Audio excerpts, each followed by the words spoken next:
हमारे आज के चैप्टर का मतलब है मीन। नाम है मीन। मीन का सिंबॉलिकली हम मीन को कैसे रिप्रेजेंट करते हैं? ऐसे। ठीक है, तो हमेशा याद रखना आपका जो एक्स होगा, एक्स गर्लफ्रेंड या एक्स बॉयफ्रेंड, वो मीन होगा। मतलब ही था इसलिए वो एक्स बन गया। तो हमेशा याद रखना मीन का सिंबल इज एक्स बार। तो this is your mean. Mean एक सिंगल वैल्यू होती है जो पूरे डेटा को रिप्रेजेंट करती है। इसका क्या मतलब है? तुम्हारे कितने आए हैं 24 में से?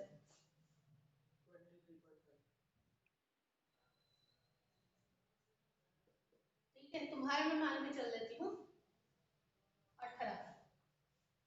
ठीक है, 18 और नंबर लेना होगा 17। तो 5 7 12 और 4 16 56। ठीक है, तो तीनों का टोटल हो गया 56। एंड कितने नंबर बच्चों का है 56?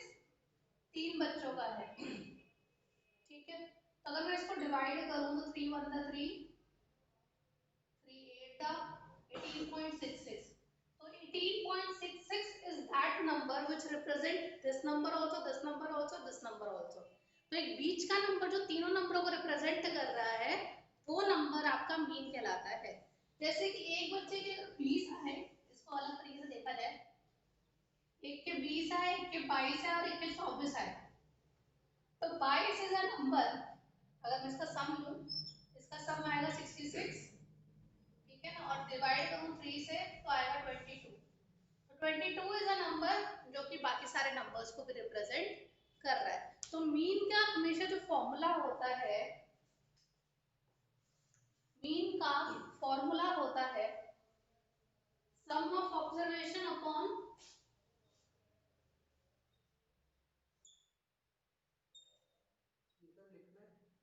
नहीं लिखा हुआ है बुक में सब, नंबर ऑफ ऑब्जर्वेशंस।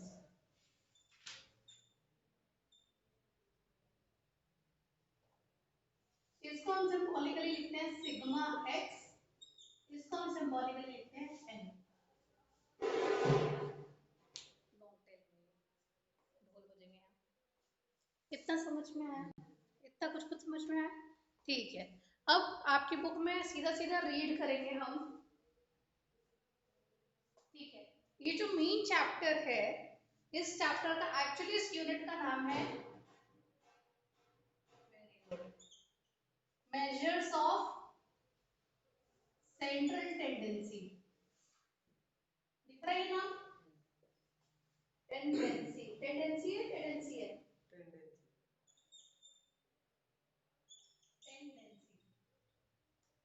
हर वो नंबर जो आपके पूरे डेटा को रिप्रेजेंट करता हो उसे आप मेजर ऑफ सेंट्रल टेंडेंसी कहते हैं। इसमें तीन तरीके के एवरेजेस, तीन तरीके की आप चीजें निकालते हो, तीन एवरेजेस निकलती है। एक को कहते हैं मीन, सिंबॉलिकली लाइक दिस। एक होता है मीडियन, जो हमारा नेक्स्ट चैप्टर होगा उसको हम ऐसे लिखते हैं। ठीक है, एक होता है मोड, जो उसका नेक्स्ट चैप्टर होगा, इसको हम सिंबॉलिकली ऐसे लिखते हैं। इस चैप्टर के अंदर हम डील करने वाले हैं बेसिकली बीन के साथ। ठीक है, तो सबसे पहले ये जो एवरेजेस होती है, तीनों को हम एवरेजेस बोलते हैं। एवरेज मतलब वो नंबर जो बाकी सारे डेटा को रिप्रेजेंट करते हैं। बहुत बड़ा आपके पास नंबर लिखा होगा, 40 बच्चों का डेटा होगा, उस 40 के जो है नंबर में से क्या कौन सा नंबर मीन होगा, कौन सा मीडियन होगा, वो कुछ ना कुछ एक एवरेज दिखाता है। तो इनको हम एवरेज कहते हैं।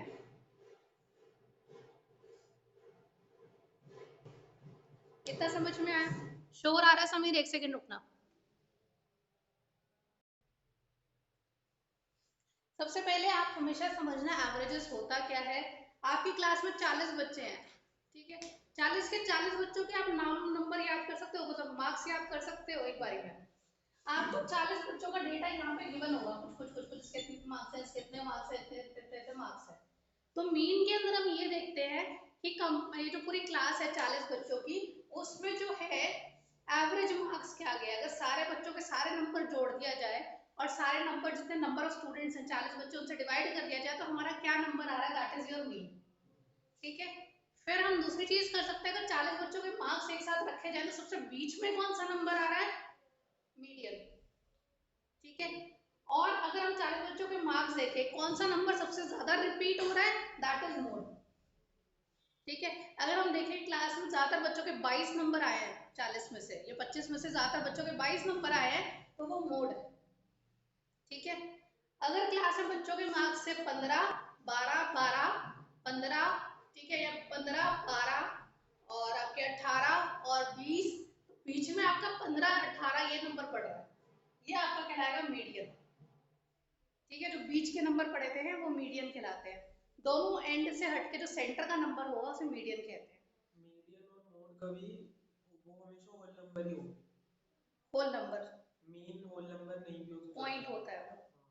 ठीक है, मीन जो है वो ज्यादातर बच्चों का एक एवरेज स्कोर किया गया, सारे बच्चों के मार्क्स मिला के divide by the number of student, वो आपका मीन होता है। एक अच्छे एवरेज की, इन तीनों में से अगर हम तीनों की ही बात करें, एक अच्छी एवरेज की क्या क्या क्वालिटी होती है हम वो पढ़ेंगे। सबसे पहला, पढ़ो फंक्शन, पढ़ो बेटा। गला खराब है। गला खराब है, चलो मैं पढ़ देती हूँ, क्या तुम पढ़ोगे अक्षत? सॉरी। कोई बात नहीं बेटा। टू हाँ प्रेजेंट द लेफ्ट। ह्यूज, ये huge data objective and functions of averages. Left में।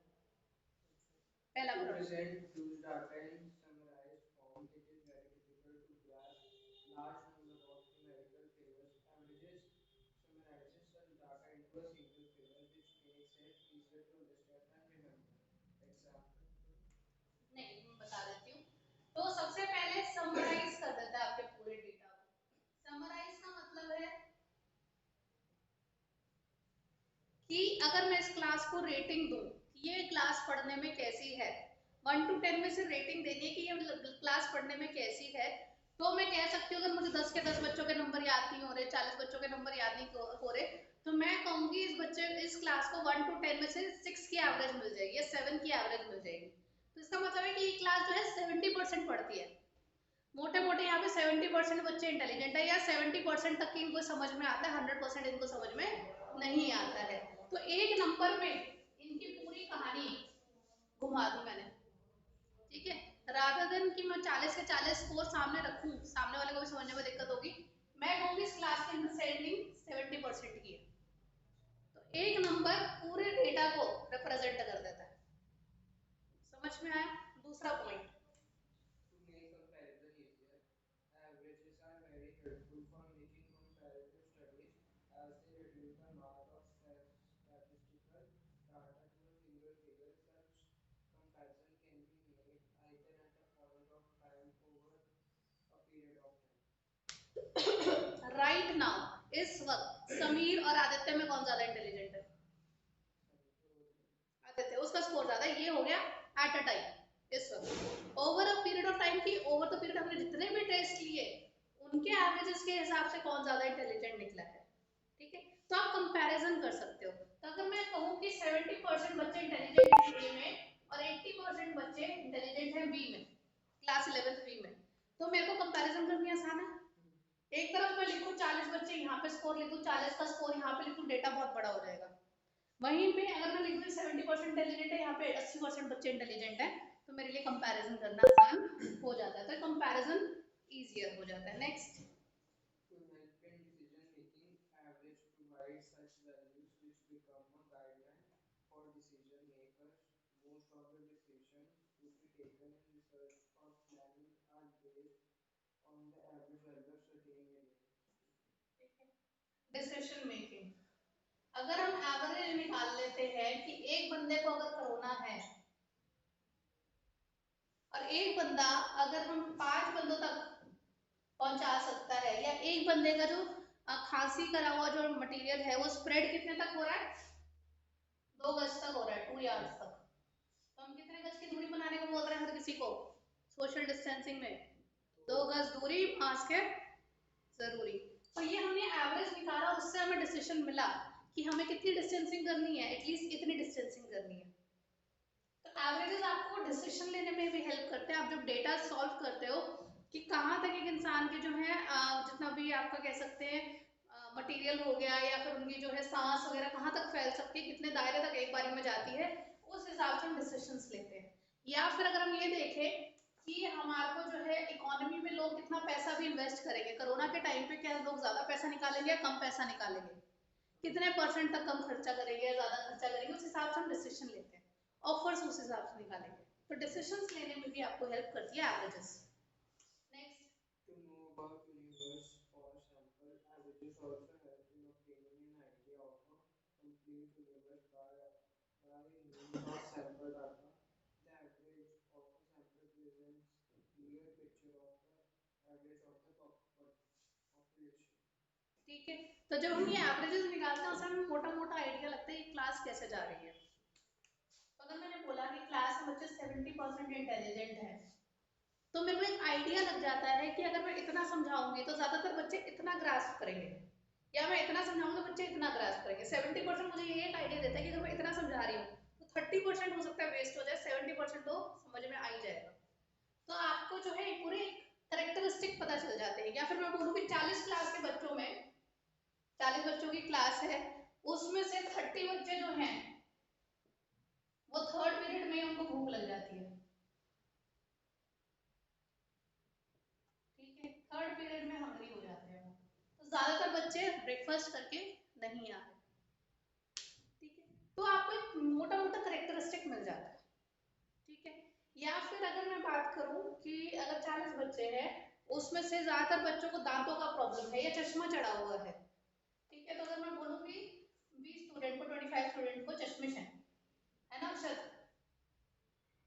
स्पेक्स लगाते हैं, तो बच्चों को, ज्यादातर बच्चों का आजकल विजन प्रॉब्लम है, बच्चों को आंखों का कुछ ना कुछ इश्यू रहता है। ये मोटा मोटा एक समझ में आता है, करेक्टरिस्टिक आपको पता चलता है पॉपुलेशन का। तो आपका जो भी आप एवरेज निकाल रहे हो, जो भी स्टडी कर रहे हो, वो आपको उस पूरे यूनिवर्स का मतलब है, जितना सेट ऑफ डेटा है आपके पास।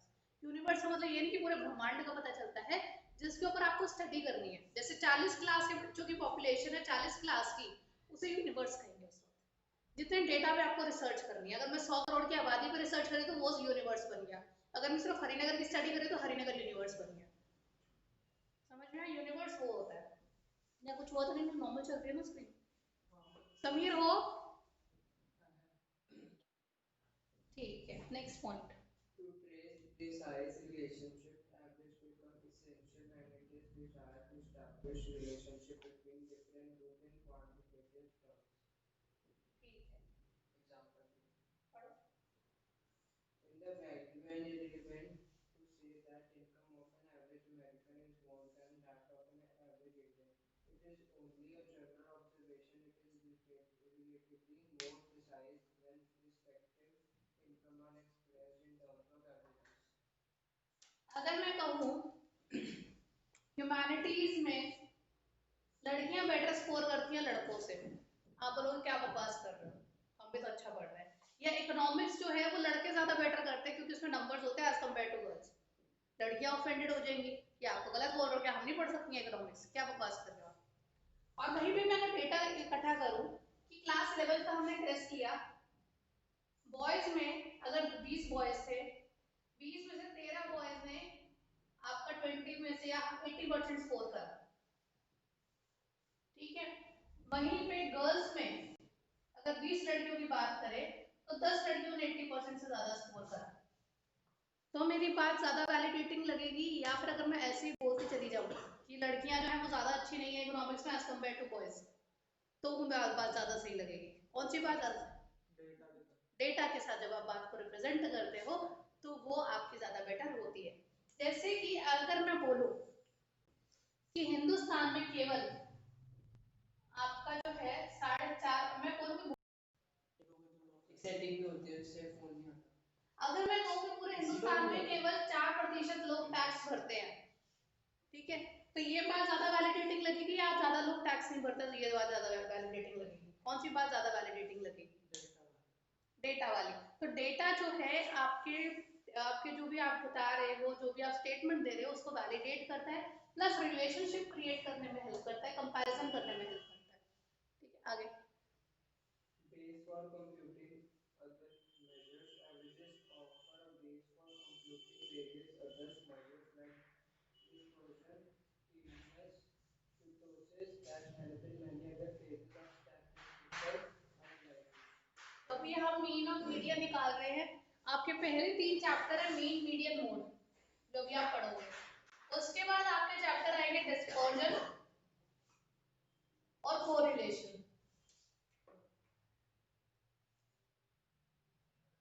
ये चैप्टर अगर आपको पढ़ना है उसके लिए आपको मीन और मीडियन मोड ये सब निकालना आना चाहिए। तो आपका जो ये एवरेजेस है मीन मोड मीडियन आपको फर्दर कैलकुलेशन करने में भी हेल्प करती है।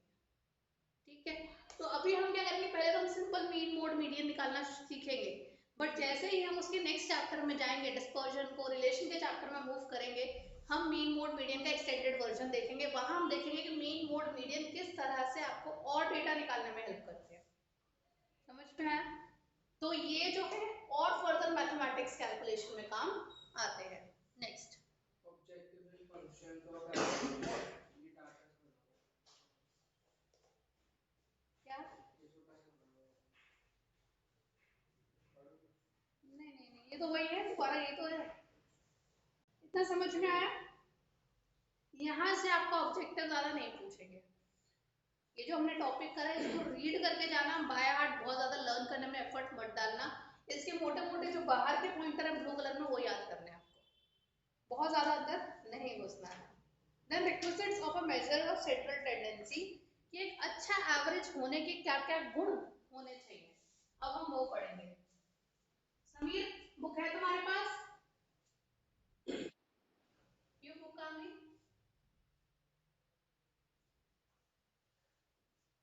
आवाज नहीं आई, मैं नहीं सुनी आपको। बुक का है? क्यों, कहाँ गई? पे यादगार गिरेगी, पढ़ो फिर। rigidly defined, an average should be a clear and rigid so that there is no confusion and there is one and only an interpretation. There should not be any chance for applying discretion. It should be defined by an algebraic formula so that the average is computed from a set of data by anybody against the same. तो इनका एक clear formula होना चाहिए कि mean का formula यही है, mean का मीडियन का फॉर्मूला यही है, मोड का फॉर्मूला यही है। तो क्लियर फॉर्मूले होने चाहिए इनके। दो भी नहीं हो सकते, एक ही होगा। हाँ, ठीक है, तो आपको एक क्लियर फॉर्मूला होना चाहिए, वही एक तरीके से आपका डेटा निकलेगा। Second, Based on all the observation, averages should be calculated by taking into consideration each and every item of the series. If it is not based on all the items, it cannot be said to be representative of whole the group.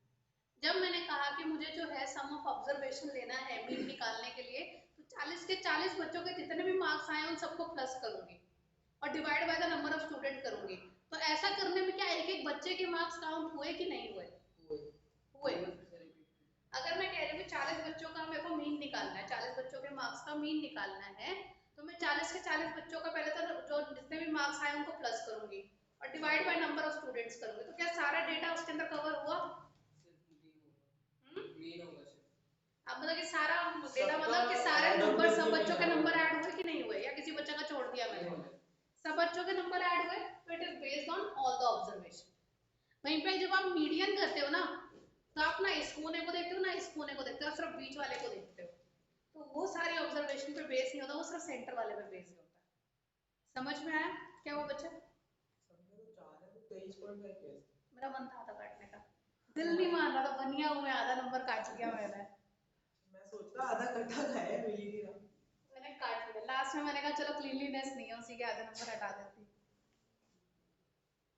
ठीक है, then third, It should be least affected the fluctuation of sampling, and average should possess a sampling stability. If it take two or more independent random samples of a same size from a given population and compute the average for each, then the values obtained from different samples should not differ much from one another. ठीक है, fluctuation कम होनी चाहिए। अब इसका क्या मतलब है? अगर मैं यहाँ पे लिखूं, मुझे मीन निकालना है कि हम 5 लोग कितनी रोटियां खाते हैं। समीर की रोटी, अक्षत की रोटी, आदित्य की रोटी, पूनम की रोटी और अतुल की रोटी।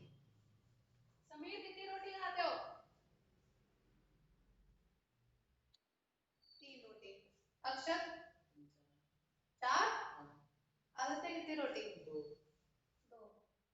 मैंने ली थी 8 रोटी। 8 भी क्या ज्यादा 10 रोटी। ठीक है। पूरे दिन का वो जो है। मन कर रहा। ठीक है। अब अगर मैं इसका मीन निकालूं, मतलब सर की एक पे लेके मैंने तेरी सबको रोटी मैंने बनानी है, मैं खा गई। 3 4 7 2 9 और 1 10 और 20।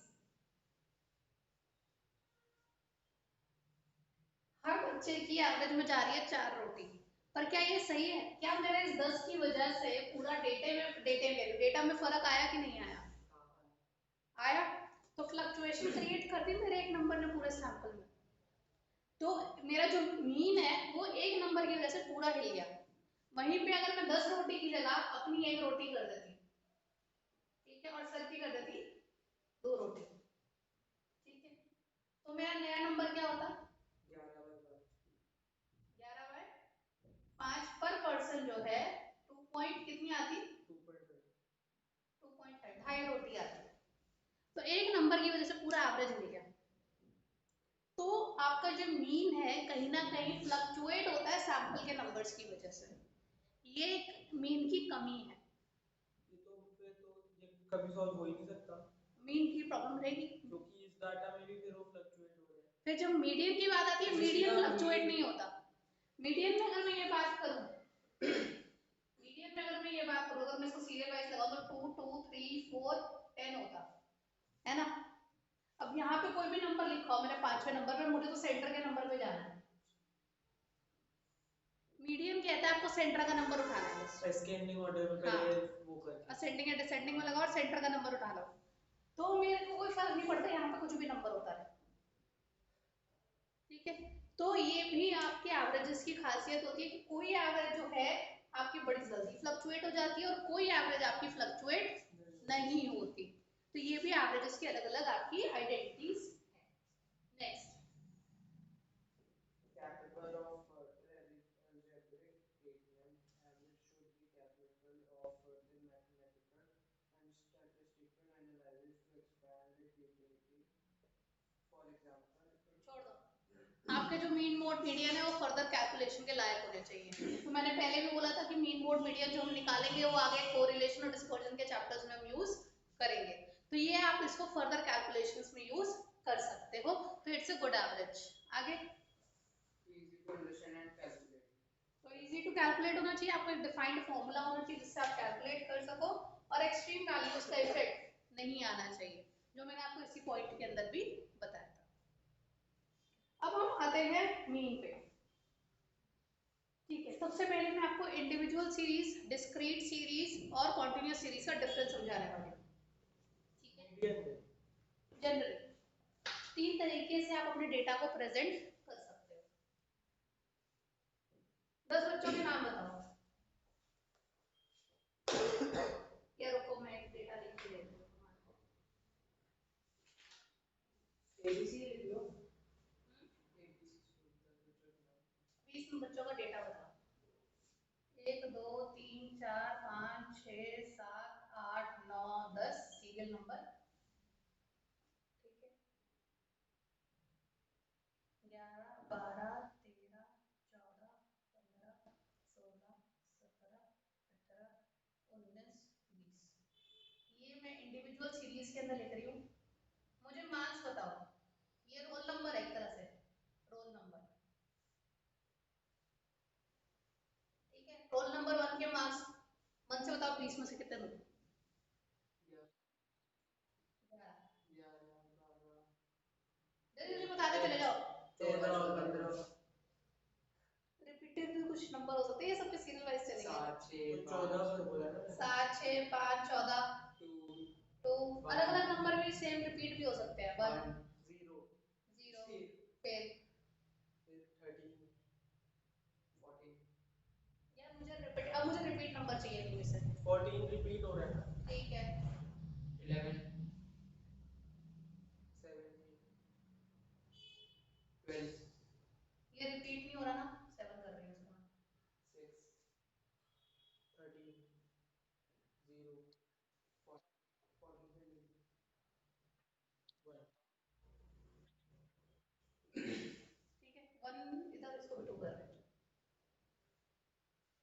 जब आपने ऐसे के ऐसे 20 बच्चों के मार्क्स लिख दिए, ये इंडिविजुअल सीरीज होती है। समझ में आया? अब हम आते हैं इसी डेटा को जब हम थोड़ा सा इजी कर देते हैं, ये तो थी आपकी इंडिविजुअल सीरीज। फिर हम आते हैं डिस्क्रीट सीरीज पे। डिस्क्रीट सीरीज में क्या होता है, पहले आप लिखते हो मार्क्स और फिर हम लिखते हैं फ्रीक्वेंसी। टैली मार्क्स बनवाया था ना लास्ट ईयर, वो टैली मार्क्स बनाएंगे लास्ट ईयर 10th में। वन वन करके 5 मुझे आता है, और लास्ट बनवाया था, नहीं बनवाया था? होगा 10th में। ठीक है, याद नहीं। मिनिमम मार्क्स कितने हैं इसमें? 0 0। ठीक है, उसके ऊपर 1 उसके ऊपर 2 उसके ऊपर 3 3 है, तीसरा नंबर 3 फिर 6 6 3 नहीं है, 3 नहीं है, 6 6 6 7 7 11 13 14 16 है, 12 भी तो है, 16 का है, वो देखो ना, 12 है, 12 है, 13 है, 12 11 12 13 14। इससे ज्यादा तुमने किसी बच्चे को मार्क्स ही नहीं दिए। ठीक है, 0 लाने वाले कितने बच्चे हैं? 2।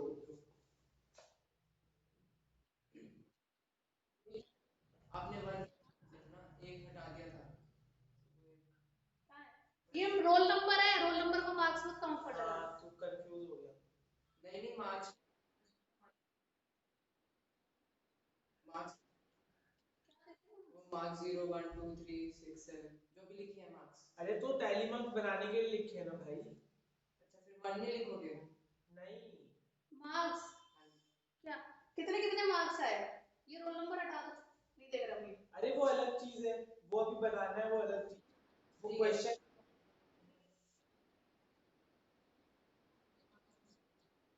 13।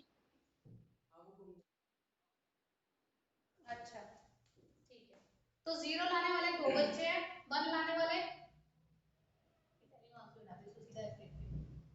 1 लाने वाले कितने बच्चे हैं? ये हट गया, ये हट गया। 1 लाने वाले 0। 1 किसी का है? हाँ, यही तो कह रहा हूँ मैं। अच्छा अच्छा, चलो 2 नंबर लाने वाले कितने बच्चे हैं? 1 2 4। ठीक है, 6 नंबर लाने वाले 2 7 नंबर लाने वाले 2 11 नंबर लाने वाले 2 12 नंबर लाने वाले 2 13 एक एक ही 14 लाने वाले 2 और मैं यहाँ तो काट दिया और 5 नंबर हमने लिखा ही नहीं है, 5 नंबर यहाँ पर है और 13 वाला एक यहाँ पे था, 14 वाले 3 है और 13 वाले वो दिख ही नहीं रहा था। कोई बात नहीं। 5 1 इसका टोटल देखो, क्या नंबर ऑफ ऑब्जर्वेशन जो है वो 20 आ रही है कि नहीं आ रही है? 2 4 6 7 तो 9 तो 11 तो 13 तो 15 तो 17 20। अगर मैं सबके मार्क्स ऐसे बताऊं और मैं बताऊं कि 0 लाने वाले क्लास में 2 बच्चे हैं, 2 नंबर लाने वाले 4 बच्चे हैं, 5 नंबर लाने वाले इतने बच्चे हैं, कौन सा बेटर है? ठीक है, कुछ कुछ समझ में आया आदित्य? इसी डेटा को फ्रीक्वेंसी के साथ रिप्रेजेंट कर दिया। मैंने ऐसे नहीं बोला कि बच्चों के 11 12 7 6 5 14 2 2 0 13 14 11 इस तरह से बोलने की जगह अगर मैं बोलूं कि 0 लाने वाले 2 बच्चे थे, 2 नंबर लाने वाले 4 बच्चे थे, 5 नंबर लाने वाला 1 बच्चा था, 6 नंबर लाने वाले 2 बच्चे थे, थोड़ा सा कंसाइज हो जाता है, होता है कि नहीं? अब हम आते हैं कॉन्टिन्यूअस सीरीज। ये तो ऐसा लगता है ना होटल में खड़े हो गए, वो नहीं होता कि आलू की नान, ये वो दाल मखनी दाल फ्राई। कॉन्टिन्यूअस सीरीज, इसके अंदर क्या करते हैं आप, इसको कॉन्टिन्यूअस सीरीज के अंदर क्या बोल सकते हैं उसको, बताई देती हूँ, वैसे देख लेना। 0 से 5 में लाने वाले 5 से 10 में, 10 से 15 में और 15 से 20 में। ठीक है, हम रेंज बना लेते हैं कि इतनी इतनी रेंज में कितने कितने बच्चों के मार्क्स आए हैं। ठीक है, तो अब इसको देखना 0 से 5 में कितने बच्चे हैं, 5 को काउंट नहीं करना, 5 अगले में आएगा। तो 0 से 4 वाले कौन कौन से बच्चे हैं, ये और ये। तो 6 बच्चों के 0 में से 5 में से, अब जो 5 है वो नेक्स्ट वाले 5 में काउंट होता है, इस वाले 5 में काउंट होता है। तो 5 से 9 वाले कितने हैं, ये है, ये है, ये है। 10 से 15 वालों में 6 3 9 और 15 से 20 वालों में 0। हो गई है 20। सेम डेटा को आप 3 तरीके से रिप्रेजेंट कर सकते हो। इसको हम इंडिविजुअल, डिस्क्रीट और कॉन्टिन्यूअस सीरीज कहते हैं। पेपर में आपको मीन निकालना होगा और तीनों को अलग अलग तरीके से निकालेंगे, मतलब फॉर्मूला है, फॉर्मूला एनहांस होता हुआ चला जाएगा। टेली मार्क्स आपको बनाने की जरूरत नहीं है, अगर आप ऐसे डायरेक्टली काउंट कर सकते हो तो आपको टेली मार्क्स बनाने की जरूरत नहीं है। ठीक है, इतना समझ में आया। एक ही डेटा को आप इंडिविजुअली भी दिखा सकते हो, डिस्क्रीट फॉर्म में भी दिखा सकते हो, कॉन्टिन्यूअस में भी दिखा सकते हो। फर्क इतना है, इसके अंदर फ्रिक्वेंसी नहीं दिखती, इसमें एफ नहीं होता, सीधा सीधा आपके मार्क्स एज इट इज लिख दिए जाते हैं। इसमें फ्रिक्वेंसी होती है पर रेंज नहीं होती, इसमें रेंज और फ्रिक्वेंसी दोनों होती है। इतना समझ में आया। सेम डेटा को आप 3 सेट में रिप्रेजेंट करोगे। सबसे पहले हम जो क्वेश्चन करने जा रहे हैं वो इंडिविजुअल सीरीज के करने जा रहे हैं। आपको पेपर में जो आएगा, जो आने के सबसे ज्यादा चांसेस है वो ये है। ठीक है, क्योंकि टफेस्ट हो जाता है जब आप इसको सॉल्व करोगे ना। ये बोलने में टफ है कि इतने सारे नंबर याद नहीं होते, पर कैलकुलेशन इसकी टफ है। ठीक है, तो पेपर में आपको कॉन्टिन्यूअस करने के लिए आएगा, टीचर का फेवरेट होता है कॉन्टिन्यूअस का क्वेश्चन दे देती हूँ। इसके अंदर बहुत सारी मैथ्स लगती है, तो टीचर ये वाला उठाती है, 6 नंबर का क्वेश्चन देती है। आपको जो मीन आएगा 4 से 6 नंबर में आएगा और यहाँ से आएगा इस सेक्शन से, पर हमें करना सारा होगा क्योंकि 1 मार्कर यहाँ से भी कहीं से भी उठ सकता है। समझ में आ रहा है दित्य, हैवी तो नहीं हो रहा। आपको तो सिलेबस ही मिल रहा। ठीक है, हमारे पास टाइम है। अब हम इंडिविजुअल सीरीज का डायरेक्ट मेथड करेंगे।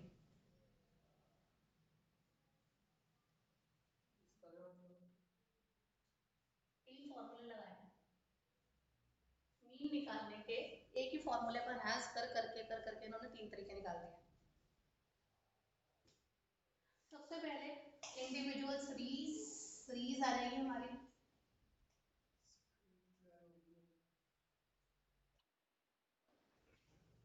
क्यों ब्लर क्यों हो गया, तो पूरा नेट है, ये क्या हुआ।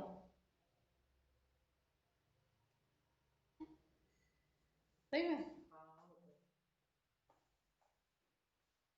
Okay okay. मैं नहीं, वो कह रही है अभी है। इसका मैं हिल रही हूँ ना, मेरे साथ इसका फोकस जा रहा है आई थिंक। एग्जाम्पल 1, नंबर बताना मुझे फटाफट। 85 60 50।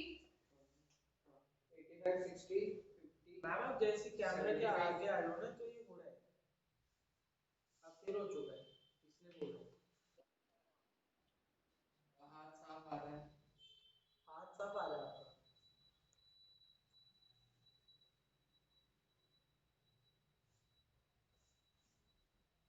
हो गया, आ रहा है। हाँ। 85 60 50। 75 55 40 55 70 45 65। इसको क्रॉस चेक करने का कोई मेथड है? Sum of observation upon number of observation, यहाँ पे निकालेंगे सिग्मा एक्स। ठीक है, और नंबर ऑफ ऑब्जर्वेशन हमारी है 1 2 3 4 5 6 7 8 9 10। टेबल में मिलता है। हाँ, आ जाओ बोर्ड पे करो।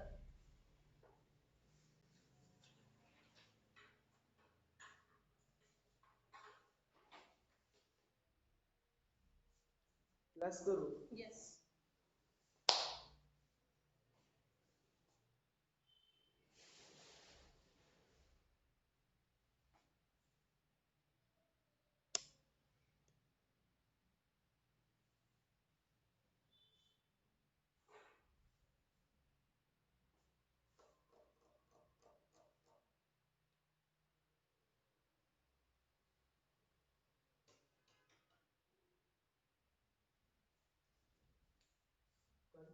यस। 60 कैसे आया? कैसे आया 60? 85 प्लस 60 प्लस 50। वो नहीं समझा। 600 है वो नहीं, वो जीरो कम ना आ जाए। लगा दो, हाँ तो ठीक करो सारा। 60 हो गया। समझ आ गया? चलो, जीरो में गिर जाएगा। ये था आपका डायरेक्ट मेथड इंडिविजुअल सीरीज का। इसमें कुछ ज्यादा दिमाग नहीं लगाया, सिंपल कर दिया। समझ आ गया? अब हम आते हैं एग्जांपल 2 पे। इसी का शॉर्टकट मेथड करेंगे। ये था आपका डायरेक्ट मेथड। यहाँ करके दिखा दूं थोड़ा सा साइड में। Mean sigma x upon n 600 upon 10 60। ये तो हो गया आपका डायरेक्ट मेथड। अब हम आते हैं आपका शॉर्टकट मेथड। शॉर्टकट मेथड क्या होता है? मीन इज इक्वल टू, इसको शॉर्टकट लिख लेती हूँ। शॉर्टकट सिग्मा एक्स अपॉन में n प्लस ए। इसका क्या मतलब है अभी हम देखते हैं। अज्यूम्ड मीन लेके चलते हैं। तो आपको क्वेश्चन में क्या क्या गिवन है? मार्क्स गिवन है। मार्क्स ये वाले लिखे हैं सारे के सारे। 50 पे ए लिखा हुआ है। ठीक है। 85 60 50 75 55 40 55 70 45 65। ये सारे नंबर आपको दोबारा गिवन है। अपनी पसंद का कोई एक नंबर सिलेक्ट कर लो। 55 कोई भी ले, कोई भी इस लिस्ट में से कोई भी। इसको मैंने मान लिया ए। ए होता है मेरा अज्यूम्ड मीन। मैं ये मान के चल रही हूँ ये हमारा मीन है। हमारी मीन की वैल्यू 55 है। मैं ये मान के चल रही हूँ, अज्यूम कर लिया है मैंने। अब मैं निकालूंगी आपका डी। अब हम निकालेंगे D which is x minus A. ये हमारा x है तो यहाँ पे सिग्मा डी आना चाहिए फिर आपका। अब हम d निकालेंगे। d होता है डेविएशन। d का मतलब डेविएशन होता है। डेविएशन मतलब डिफरेंस। डिफरेंस हम किसका निकालेंगे? x में से a को माइनस करेंगे। तो अगर मैं 85 में से 55 को माइनस करूं तो क्या आंसर आएगा? सबसे पहली वैल्यू ये सारे वैल्यूज को x कहते हैं। सिंगल बाय हम सब में से 55 माइनस करेंगे। अच्छा सब में से करेंगे। हाँ, तो ये आएगा 30 60 माइनस 55 सिग्मा मतलब सम। इसमें आएगा -5, इसमें आएगा 20। ये -5 पता है कैसे आया? माइनस 55, ये आएगा 20, ये आ जाएगा 0, ये आएगा -15, ये आएगा 0, ये आएगा 15, ये आएगा आपका 10 पॉजिटिव है। इतना समझ में आया? अब हम निकालेंगे sigma D, sum of D. ठीक है। 30 5 35, ये 30 हो जाएगा वापस। 50 50 में से 15 गए 35, 35 में 15 ऐड हो गए 50, 50 आपका आंसर आ गया। ठीक है। फॉर्मूला लगाएंगे ये वाला सिग्मा डी अपॉन में n प्लस, क्योंकि हमने यहाँ पे माइनस करा था a को, हम वापस उसको उसका a दे देंगे। अच्छा हम ए कुछ भी लो उससे फर्क ही नहीं पड़ता नहीं। क्योंकि वो सेम ही हो जाएगा। तो ये 50 अपॉन में 10। ये ज्यादा इजी। हाँ, पूरे लिस्ट में से कोई भी ले लो। ये 5 आ गए, ये हो गया 60। इसीलिए इसको शॉर्टकट मेथड बोलते हैं।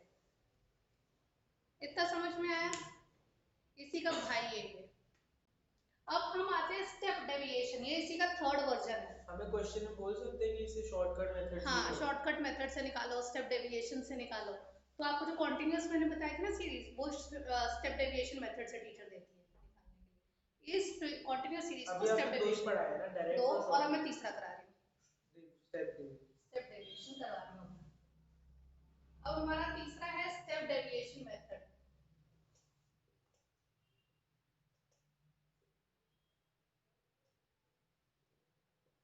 ठीक है, फिर से यही सीरीज हम दोबारा लिखेंगे, यही लिए हमने कोई और लिए है, यही लिए, ठीक है। हम इस स्टेप तक आ गए थे, ठीक है। तो इसके अंदर हम x y निकालेंगे, हम d भी वही निकालेंगे। एक चीज हमारी ऐड हो जाती है, वो होती है d डैश। ठीक है, यहाँ पे जो फॉर्मूला होता है थोड़ा सा चेंज हो जाता है, mean is equal to sigma d dash upon में n प्लस a। यहाँ हाँ sorry, a plus sigma d dash upon में n इनटू c। अब मैं c बता देती हूँ क्या है। c is the common number. तो d डैश आप कैसे निकालोगे, जो भी आपकी d की वैल्यू आएगी उसको कॉमन नंबर से डिवाइड करना है। तो हमारी d की वैल्यू थी सारी 35 माइनस 5 ये, तो इनमें कॉमन नंबर क्या है, इन सारी वैल्यूज में कॉमन नंबर क्या है, कॉमन मल्टीपल, कॉमन मल्टीपल 5। 5।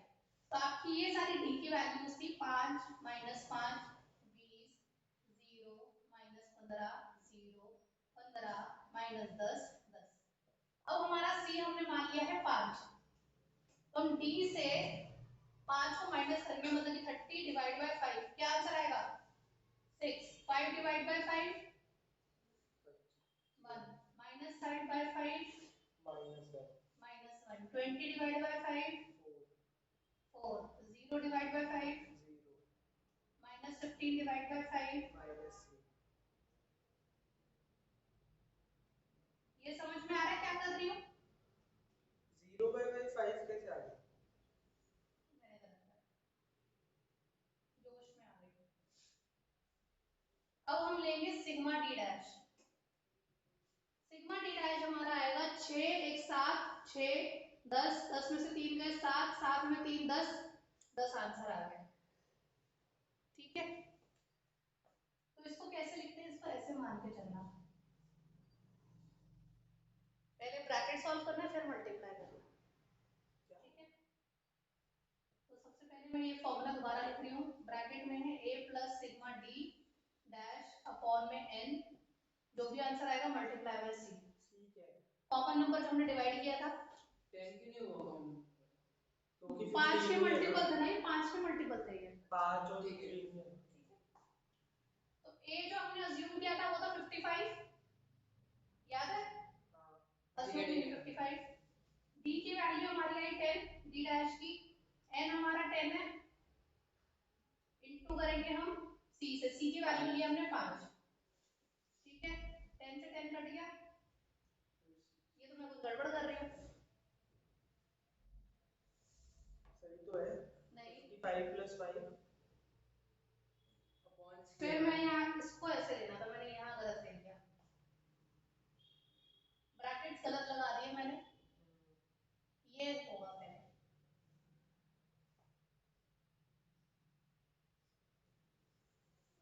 समझ में आया? 5 is equals to 60, ये समझ में आया कि नहीं आया? क्लियर हुआ ये आदित्य? अक्षर ये क्लियर हुआ? ये मैंने ब्रैकेट गलत लगा दिया था, पहले जो है वो मल्टीप्लाई होगा, फिर वो प्लस आएगा, जो भी रिमाइंडर आंसर होगा। माइनस है, उसमें डिवाइड है। जो प्लस वो हम माइनस करेंगे वो हम ऐड कर देंगे, और जो हम डिवाइड करेंगे वो हम मल्टीप्लाई कर देंगे। स्टेप डिवीजन में शॉर्टकट के बाद एक और स्टेप है, एक और स्टेप है।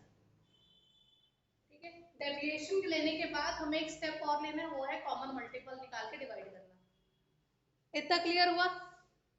इसका एक एग्जाम्पल होमवर्क के लिए दे दी, उसको देख लो। इसको मिटा के मैं एक क्वेश्चन होमवर्क के लिए दे रही हूँ, आप लोगों को वो तीनों में तरीके से सॉल्व करना है। ठीक है, क्योंकि अगर ये नहीं करा तो भूल जाओगे।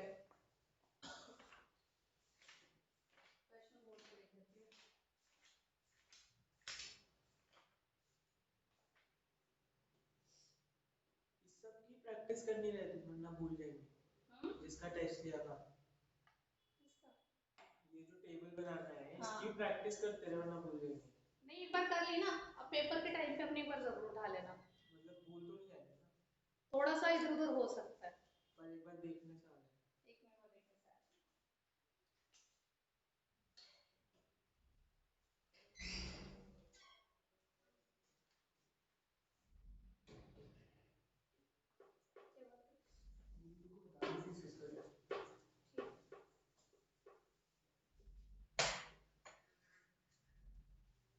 नीचे ही आ रहे हैं इस क्लास के बाद। क्वेश्चन है 64, एग्जांपल बता दो। 59, 67, 69, 65, 70। हाँ है, पर आप लिखोगे। You have to do it by direct, shortcut and step deviation, all three ways। और ये मैं चेक करूंगी, बिना चेक करे क्लास नहीं कंटिन्यू होगी। थर्सडे को मिलते हैं। फोटो खींच ले, घर जाके लिखी। वो नहीं लाया वो, मैं अपने पास फोन लिख लो। लेते रहने। नहीं, लिख लो। कंजूस दिख रहा है, ये भी कंजूसी करते हैं, बाय गॉड। एक ये कंजूस। ठंड आ रही है। मैं पेन नहीं लाया। पेन नहीं मांगूंगा, पेन है। इज्जत के खिलाफ है मेरी पेन मांगना। अरे हम घर जाके क्वेश्चन भी लिख लेंगे जब एक बार देख। और समीर सोनी क्या